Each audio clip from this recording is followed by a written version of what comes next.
One more Palm Sunday, 2020. The first one was over 2,000 years ago. And that occasion was the Jewish people celebrating the Passover, which was basically celebrating their freedom from the Israelites.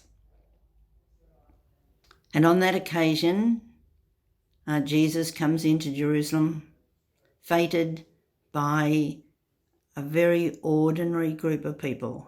In fact, those who were following him were a ragtag group of lepers, tax collectors, people who were ostracised by the rest of society, the outsiders.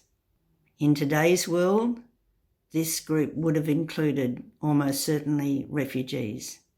And then we see played out two powers. Maybe the moral power of Jesus, who was trying to have a different world order, a different kind of community where everybody was accepted. And the other power, which was a loose alignment of the Romans with their local leader Pilate and the Jewish authorities with their leader Caiaphas.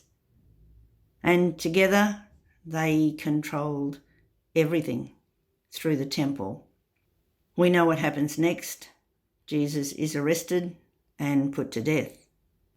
We use this opportunity to think about the system and power. We can see clearly what it meant on that first Palm Sunday. The system kept order at the expense of the very vulnerable, ordinary people.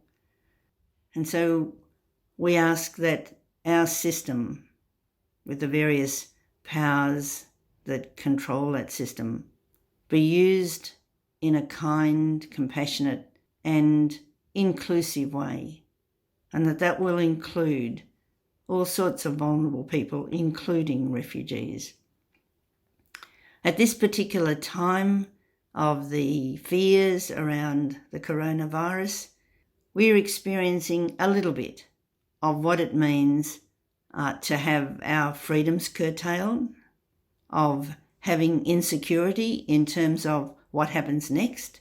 We don't know when things will return to normal, or if they will, when we will have jobs back, the economy functioning again.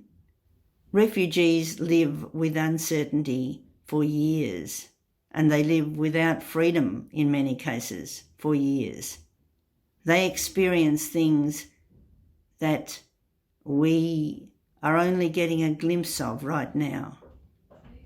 And so we ask ourselves at this stage, what can we do to have a much more caring community where we won't tolerate having young mothers with children having nowhere to go?